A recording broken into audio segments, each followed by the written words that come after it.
প্রকাশ। ওম শান্তি। কে তুই বৎস, আমার শরণে এসেছিস? কি তান্ত্রিক বাবা, আপনি চোখ বন্ধ করে কি করে জানতে পারলেন? বাবা তান্ত্রিকের আশীর্বাদে আমার জন্ম হয়েছে অমাবস্যা রাতে, আমি মানুষের মনের কথা সব বুঝতে পারি। তাহলে তো খুব ভালো কথা তান্ত্রিক বাবা। মূর্খ বেহায়া পাপী, আমার সামনে এসে আবার হাসছিস তুই? ভুলে গেছে তান্ত্রিক বাবা, ভুলে গেছে। বল কেন আমাকে স্মরণ করেছিস তুই? তান্ত্রিক বাবা, গত 26 দিন থেকে আমার ছেলে ফটকে পুরো নিখোঁজ হয়ে গেছে, তার কোনো খোঁজ খবর পেছি না। বাড়ির লোকজন সবাই আতঙ্কিত হয়ে পড়েছে, কি সে কোথায় গেল, সে মরে গেল না বেঁচে আছে, তার কোনো খোঁজ পেছি না। তাই নাকি? তাহলে তোর ছেলে ফটকের বিষয়ে জানতে এসেছিস কি, তাই তো? হ্যাঁ তান্ত্রিক বাবা, আমার ছেলে ফটকের বিষয়ে জানতে এসেছি। সে এখনো বেঁচে আছে তো না মরে গিয়েছে, সে কোথায় আছে কেমন আছে সেটাই জানতে এসেছি। আমার দিকে তাকা। হ্যাঁ বলেন তান্ত্রিক বাবা। আমার শিষ্য, এই মরার মাথার উপরে হাত রেখে তোর ছেলেকে মনে মনে স্মরণ কর। তোর ছেলে কোথায় আছে কেমন আছে তুই দেখতে পাবি নিজের চোখে। তাই নাকি তান্ত্রিক বাবা, সত্যি করে দেখতে পাবো? আর হ্যাঁ রে মূর্খ, তুই সত্যি করে দেখতে পাবি, এ আমার 12 বছরকার সাধনার ফল। ঠিক আছে তান্ত্রিক বাবা, দিচ্ছি। কই তান্ত্রিক বাবা, হাত দিলাম তো, কই দেখতে পাচ্ছি না তোমার ছেলেকে। সুরের বাচ্চা, বেহায়া বেশরম পাপী, মনে মনে চোখ বন্ধ করে স্মরণ কর তোর ছেলেকে, তাহলে দেখতে পাবি। ঠিক আছে ঠিক আছে। জন্দিঙ্গলকারী ভদ্রকারী জবারি নিদর্গা চমকসি জাল চলা নমক তুর্যং বিষ্ণু ওম বিষ্ণু। জানো রূপা, তোমাকে নিয়ে জীবনে আমার অনেক স্বপ্ন আছে। সেই স্বপ্নগুলো তোমাকে যেদিনকে বিয়ে করে আমার বাড়ি নিয়ে যেতে পারবো, সেদিনকে সারা রাত তোমার ওইখানে আমি চুমু খাবো। কোথায় চুমু খাবে? এইখানটায় চুমু খাবো, এইখানটায়। হ্যাঁ ওইখানেই থেকে চুমু খাবো আমি। আর কি করবে শুনি? আর জড়িয়ে ধরে তোমাকে বুকের উপরে রেখে দেবো। আর কি করবে? আর একটা গান গাবো আমি। কি গান গাবে একটু বলো না শুনি। বুক চিনচিন করছে হাই, মন তোমায় কাছে চাই, আমরা দুজন দুজনারই রোডের দুনিয়ায়। তুমি ছুঁয়ে দিলে হাই, আমার থার হয়ে যায়। আর থার হয়ে গেলে যদি ভরতে নাহি পাই, তখন যন্ত্রণা করে হাই, আমার যন্ত্রণা করে হাই। কেন ওই কথা বলছি? আমি তোমাকে প্রত্যেক দিনই দুবার করে দিচ্ছি, তারপরে তুমি যন্ত্রণা করবে? না না, এইভাবে দিতে পারলে জান আসান হয়ে যাবে, যন্ত্রণা আবার করে। এমনি তোমাকে খুশি রাখবো বলে গানটা গালাম। এখন কি তোমার বলতে ইচ্ছা হচ্ছে? কি করে বুঝলে তুমি? আমি সবই বুঝি, তোমাকে ভালোবেসে সেটা বুঝবো না আমি, তোমার মনে কি চাই কি না চাই? হ্যাঁ গো শোনা, হচ্ছে একবার হইলে ভালো হতো। তাহলে এসো, তাহলে শুয়ে পড়ো। এসো যান, আমার বুকের উপরে এসো। একবার তালাশাই হয়ে গেছে। হ্যাঁ যান। হ্যাঁ দাও। তান্ত্রিক বাবা, এসব কি দেখলাম আমি? তুই যা কিছু দেখেছিস সব সত্য দেখেছিস। না তান্ত্রিক বাবা, এ হইতে পারে না, ওর যে ঘরে বউ ছেলে আছে। তোর ছেলে ফটকে অমাবস্যা পূর্ণিমা রাতে জন্মগ্রহণ করেছে, তাই ও 12 বোধ ছেলে হয়েছে। ওর জীবনে এরকমই দুর্ঘটনা ঘটতেই থাকবে। তান্ত্রিক বাবা, এরকম হইতে থাকলে তো আমাকে বাড়ি ঘর বেঁচে আমাকে বনবাসে গিয়ে থাকতে হবে, আমার তো সবকিছু চলে যাবে। তোর ছেলে ফটো তোকে পথের ভিখারি করে ছাড়বে, তোর জীবনে পরনের কাপড়টাও তোর ছেলে রাখবে না। ওকে কি সুরাস্তায় সুপথে ফিরিয়ে আনা যায় না তান্ত্রিক বাবা? যাবে না যাবে না যাবে না। যেহেতু তোর ছেলে মহাপাপী, ও হচ্ছে সৌন্দর্য নারীদের রূপে পাগল হয়ে তার প্রেমে ছটফট করে বিষে বিস্ফোরিত হয়ে যায়। আর যেই নারীকে তোর ছেলের ভালো লাগে সেই নারীকে তোর ছেলে বসে নিয়ে চলে আসে। তান্ত্রিক বাবা, আপনি দয়া করে এর একটা ব্যবস্থা করে দেন তান্ত্রিক বাবা। আমার কাছে কোনো ব্যবস্থা নেই কো। তাহলে এখন কি উপায় আছে তান্ত্রিক বাবা? আমার এই পাশের গ্রামে লারানপুরে এক বড় ব্যবসায়ীর বাড়িতে তোর ছেলে আশ্রয় নিয়েছে, আর তার বউকে প্রেমের জালে বন্দি করেছে। তার স্বামী দুবাইয়ে ব্যবসা করে। তুই সেই বাড়িতে গিয়ে তোর ছেলেকে বুঝিয়ে পারিয়ে বাড়ি আনার চেষ্টা কর। আর যদি সে না আসতে চায়, কোন রকম তার সাথে জোরজবস্তি করবি না, তাহলে সে নিজে আত্মহত্যা করবে। আর তোর ছেলে আত্মহত্যা করে মরলে সম্পূর্ণ পাপের ভাড়াপূর্ণ তোর ঘাড়ে এসে চাপবে। তা কি করে হয় তান্ত্রিক বাবা? সে পাপ করছে, সে বুঝবে, আমার ঘাড়ে এসে কেন চাপবে? মূর্খ, তুই তো তার প্রেমে বাধা দিতে চাইবি, সেই জন্যই তো তোর ঘাড়ে এসে চাপবে। সে যদি সুসাইড করে, তাহলে এখন আমি কি করবো তান্ত্রিক বাবা? তুই দাঁড়া, আমি একবার ভোলা বাবার শরণাপন্ন হই।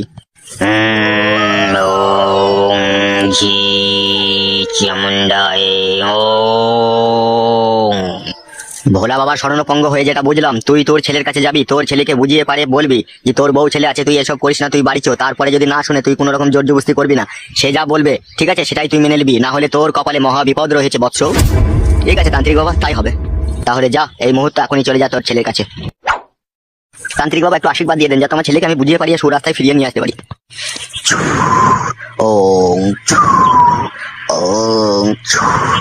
হয়ে গেছে বৎস, যা এবার তুই চলে যা। তাহলে আসছি তান্ত্রিক বাবা। ওম শান্তি। ওম শান্তি।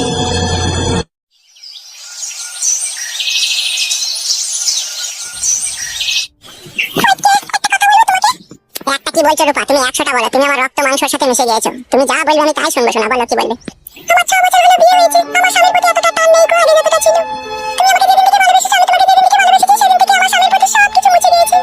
এখন যেন মনে হচ্ছে তুমি আমার স্বামী, তুমি আমার প্রাণের স্বামী, তুমি আমার বিয়ে করা স্বামী, তুমি আমার বাসর ঘরের স্বামী। কি কথা শোনালে গো আমার রূপাজান। হ্যাঁ গো ফটকে, এই শুধুই আমার মনের কথা। তোমাকে ছাড়া আমি আর এক মুহূর্ত বাঁচতে পারবো না। তাই বলছি আমার স্বামী বিদেশ থেকে বাড়ি ফেরার আগেই তুমি আমাকে বিয়ে করে তোমার বাড়ি নিয়ে চলে যাবে। আমি তোমাকে ছাড়া এক মুহূর্ত থাকতে পারবো না। তুমি তো আমার স্ক্যাম মারা বউ। তোমার তিনকুনা বাকুড়িতে আমি স্ক্যাম মেরে দিয়েছি। তোমার ওখানে আমি চাষ করলাম। তোমার স্বামীর আর কোনো অধিকার নাই তোমার ওইখানে। তোমার এই তিনকুনা বাকুড়ির জঙ্গল সাফ করে ওখানে কত চুমু খেলাম আমি, তোমাকে কত আনন্দ দিলাম। আবার তোমার স্বামীর অধিকার কি করে থাকে তোমার ওখানে? তোমার তো আর অধিকারই নেই। ওকে তুমি মন থেকে পুরো মুছিয়ে দিয়েছি। তাহলে আর তুমি টেনশন করো না, চিন্তা করো না। 2-4 দিন অপেক্ষা করো, আমি ঠিক তোমাকে বিয়ে করে বাড়ি নিয়ে চলে যাবো। যত তাড়াতাড়ি সম্ভব তুমি তাড়াতাড়ি আমাকে বিয়ে করো। তুমি কোনো চিন্তা করো না রূপা, খুব তাড়াতাড়ি বিয়ে করে তোমাকে বাড়ি নিয়ে যাবো। তাই পরশুদিনকে পাশের বাড়ির একটা কাকি জিজ্ঞেস করেছিল, ওই ছেলেটা কে রে, তোদের বাড়িতে এতদিন থেকে কি করছিল?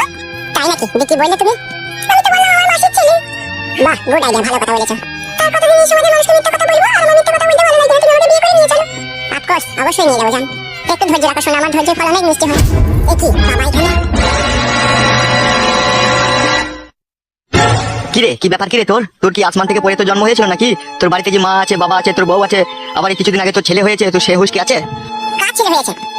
আরে ডগ কপালি চুদা, আমি ভাজা মাছটা উল্টে খেতে জানি না। তোর হয়েছে ছেলে, তোর বউয়ের ছেলে হয়েছে। না না, মিথ্যে করে।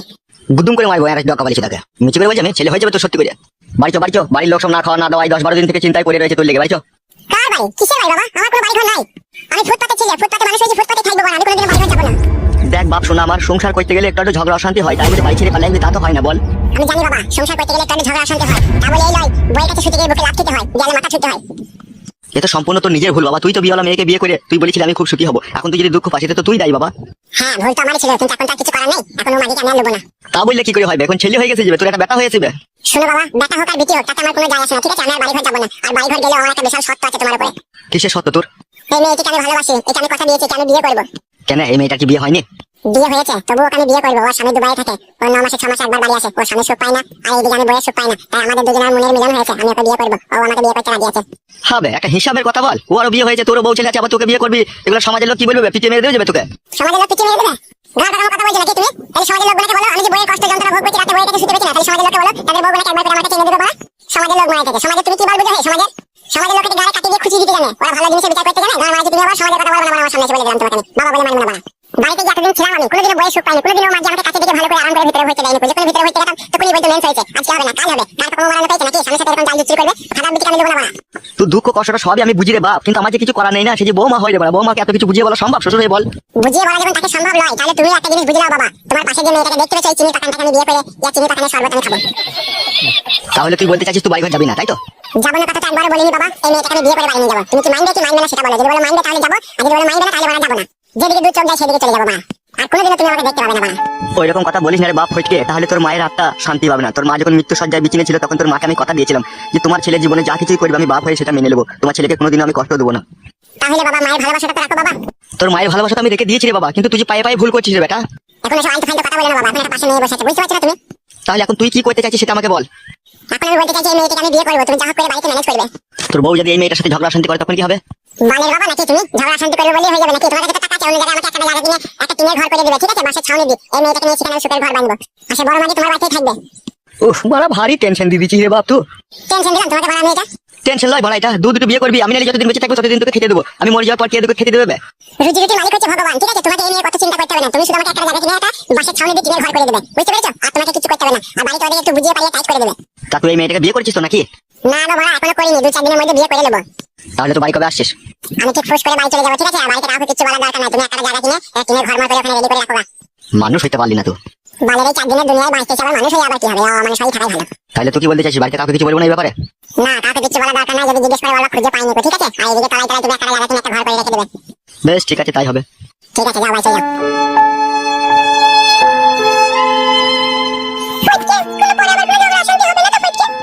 তুমি আর আমি যদি ভালোবাসার বাঁধনে বেঁধে থাকি, পৃথিবীর কোনো শক্তি আছে তোমার কাছ থেকে আমাকে আলাদা করে দেবে? কেউ পারবে না। আমার বড্ড ভয় করে ফটকে। আমার চোখের দিকে তাকাও। জীবনে মরণে তুমি আমার, থাকবে সারা জীবন তুমি আমার। হৃদয়ে যতটুকু ভালোবাসা আছে মরণেও থাকে যেন তোমারই সাথে। তোমার মুখের কথা যেন সত্যি হয় ফটকে।